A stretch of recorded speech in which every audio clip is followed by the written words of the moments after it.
Welcome back to the deep dive. So today we are going to poke a hole in a very expensive, very pervasive balloon. Oh, It's that pressure, and I know you felt it, right. that says there is only one valid way to build a professional career. You finish school, you go to university for 3 or 4 years, get the degree, and then, and only then, does your life start. The classic degree or bust mentality. Yeah.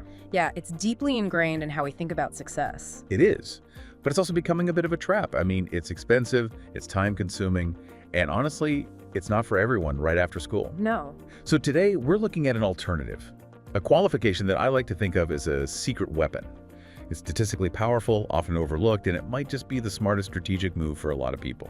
Yeah. We're talking about the higher certificate. It is a fascinating topic because it really does sit in this blind spot for so many people. And for today's deep dive, we're drawing heavily from a report and analysis by Regent Business School, specifically their insights from April 2025, a report called What Benefits Are Offered by a Higher Certificate. And we're also looking at their program offerings for 2026. So here is the mission for today. We want to unpack how this one-year qualification can act as a bridge, a safety net, and frankly, a career rocket booster, all at the same time. We're going to get into the weeds on employability stats, which are honestly shocking salary potential, and why the World Economic Forum is suddenly very relevant to this specific piece of paper. And I think we have to start by just clearing up the confusion, because higher certificate sounds official, but it also sounds a bit vague, right? Is it a course? Is it a degree? Where does it actually sit? Right, because we hear these terms, diploma, higher certificate, bachelor's, and it can feel like alphabet soup. It really can. So let's look at the National Qualifications Framework, or the NQF. NQF, right? This is basically the ladder of education. Your matric, your high school certificate, that's NQF Level 4. A full bachelor's degree is usually Level 7. The higher certificate sits right in the middle at Level 5. So it's the bridge. Exactly. It's the transition point between secondary school and, the heavy lifting of tertiary studies. It's a fully accredited formal qualification, but it's designed to be a stepping stone. Now, I think the stereotype here is that this is the Plan B qualification. For the student who maybe slacked off, didn't get the bachelor's pass, and this is their consolation prize. Is that fair? That is the stigma, certainly. And look, it is a vital route for school leavers who didn't meet those minimum requirements for a degree right away. It gives them a second bite at the apple. Sure. But the Regent Business School data highlights that the target audience is actually much, much broader than that. Who else are we talking about then? We are seeing a massive uptake from working professionals. Oh, interesting. People who have been in the workforce for maybe 5 or 10 years, but they hit a ceiling because they lack a formal post-secondary qualification. They need to upskill, but they can't afford financially or time-wise to take a 4-year sabbatical for a degree. That makes perfect sense. Yes. It's the paper ceiling. You can do the job, but you can't get the promotion. Because HR needs that certificate on file. Exactly. And then there are the career changers. I feel like that is a huge demographic right now. Huge. If you've been working in retail and you want to pivot to supply chain management, you don't necessarily want to start a whole new degree. You want a tactical pivot. And that's what this is.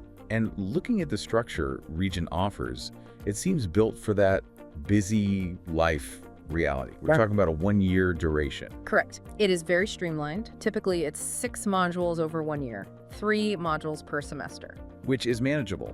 I mean, if you're working full-time, 3 modules is work, but it's not I'm never sleeping again work. Precisely. It's designed to be integrated into a working life, not to replace it. Okay, so we know what it is, but let's get to the why.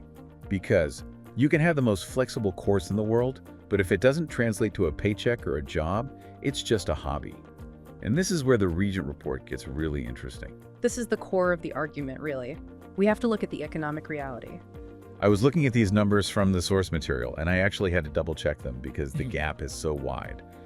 This is definitely the stat of the episode for me. It's the anchor of the whole discussion. So, Regent Business School analyzed South African employment stats from the 4th quarter of 2023. They wanted to measure the risk of unemployment based on education level. Break it down for us. So we start at the bottom. For people without a matric, no high school completion, the unemployment rate was at 38.6%. Okay, that's critically high risk. It is. Then if you get your matrix, it drops, but not as much as you might hope. It goes to 33.7%. See, that is the part that scares me. You finish 12 years of school, you get the certificate, and you still have a 1 in 3 chance of sitting at home. Right.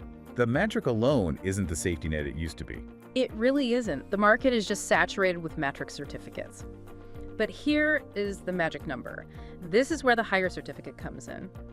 For those with post-secondary qualifications, like a higher certificate, that unemployment rate plummets to 9.6%. Wait, run that back. We go from 33.7% with just a Matric 33.7, yep. down to 9.6% just by adding this one-year qualification. That is the data. It's a massive statistical drop. You are essentially moving yourself out of the high-risk category and into a statistically secure bracket. That is incredible. It's almost like an insurance policy for your career. Yeah. You are cutting your risk by more than 2/3. Exactly, and I think that is why we call it a secret weapon. People obsess over the degree, which takes 4 years. But in just 1 year with a higher certificate, you are already statistically safer than the vast majority of the population. But safety is one thing.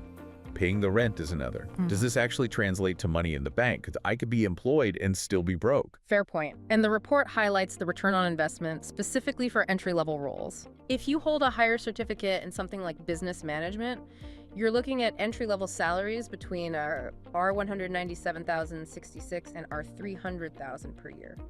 Okay, so let's contextualize that. That's roughly R$16,000 to R$25,000 a month. That is a solid entry into the middle class. That is start-a-life money. Absolutely. And remember, that is entry level. That is the starting line, not the ceiling. The insight here is that this qualification serves as a rapid entry point. Employers value these certificates because, unlike general education, a higher certificate offers specialized, industry-relevant skills. That is such a key distinction. With Matric, you know a little bit of history, a bit of math, maybe some biology. But with a higher certificate in supply chain, you know how to move goods. Exactly. You aren't just educated, you are trained.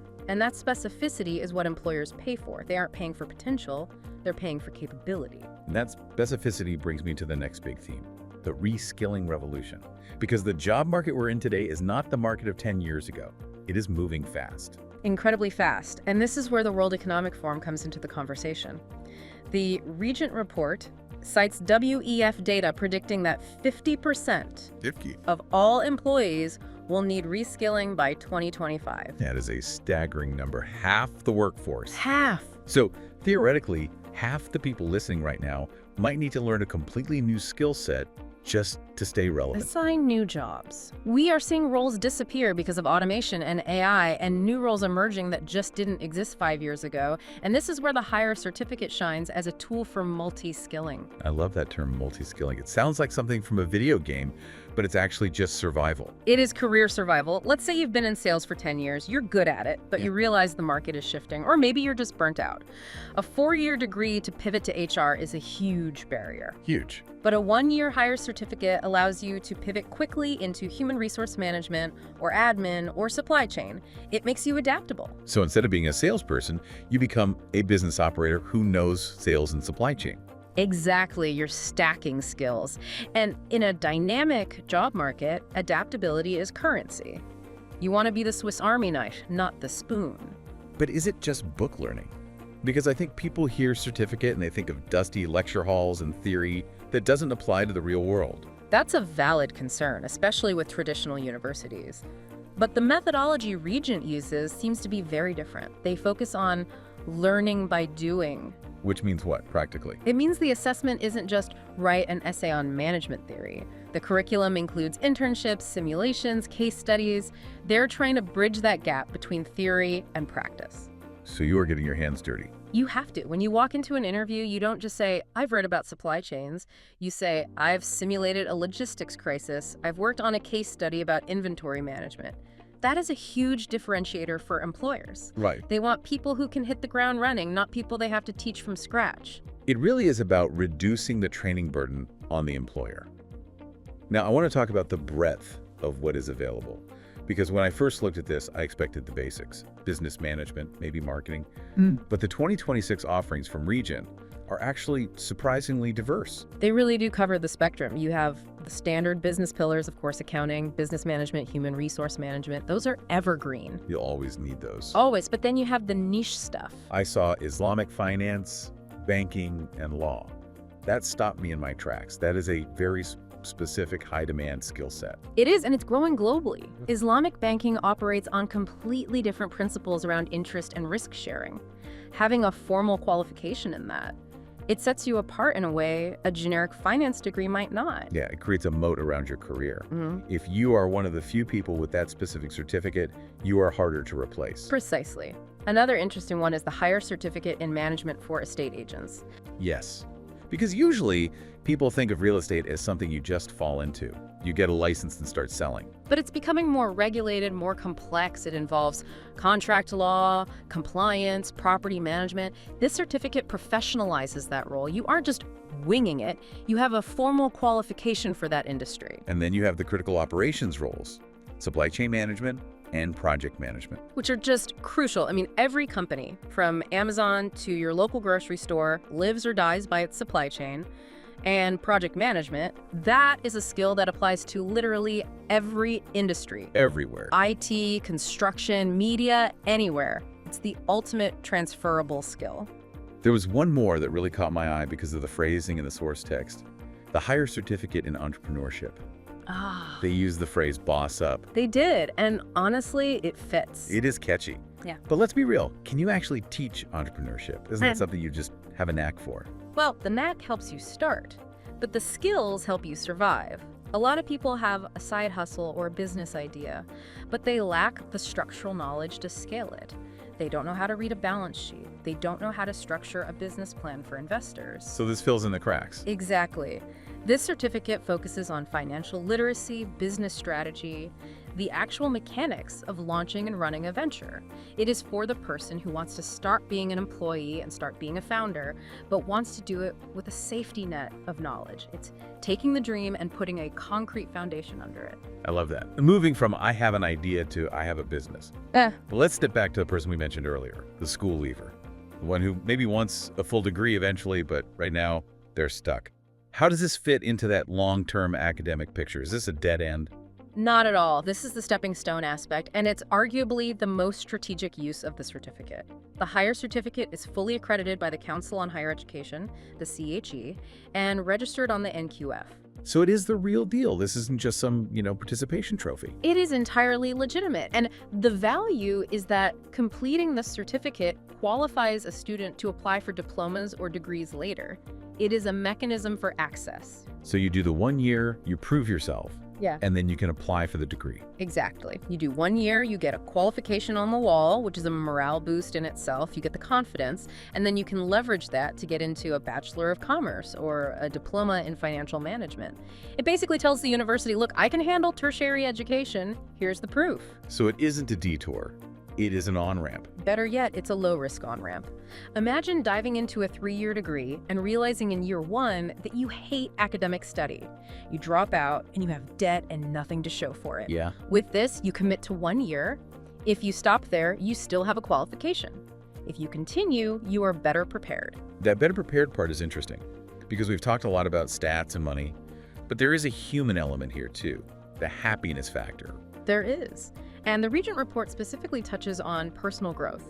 It isn't just about technical skills, it's about soft skills, critical thinking, communication, confidence. And they mention a Harvard study regarding this. Yes, the source material cites a Harvard study showing that people with post-secondary education report higher job satisfaction. Why do you think that is? Is it just because they make more money? Money is part of it, sure, but I think it comes down to agency. When you have a qualification, you have options. You aren't just stuck taking whatever work is available. You have a career path. You have mobility. You are in the driver's seat. Exactly.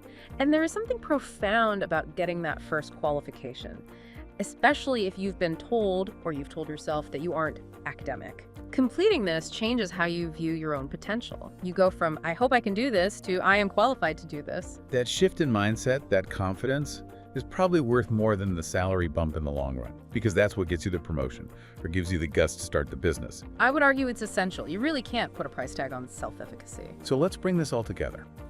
We started by challenging the degree or bust mindset. And I think we've made a pretty compelling case that the higher certificate isn't just a backup plan, it's a powerhouse.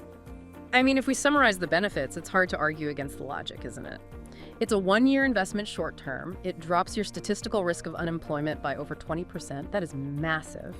It opens up degree pathways if you want them, and it gives you immediate marketable skills. In fields like project management, Islamic finance, or entrepreneurship. And it does all that while being flexible enough for someone who is already working a full-time job. It really democratizes access to that next level of life. It does. It does. As source material quotes Nelson Mandela, education is the great engine of personal development. And this specific qualification is a very efficient, very powerful engine. It doesn't require 4 years of fuel to get started. It really is. So here's the question we want to leave you with today. We know the world is changing. We know that half the workforce needs reskilling in the next few years. The provocative thought is this. In an economy where 50% of people need to learn something new to survive professionally, are you relying on old credentials that might be, well, expiring? Or could one single year of focused study be the pivot point that future-proofs your next decade? That is something to chew on. It's time to pivot. As always, thank you for diving deep with us. We'll catch you on the next one. Bye, everyone.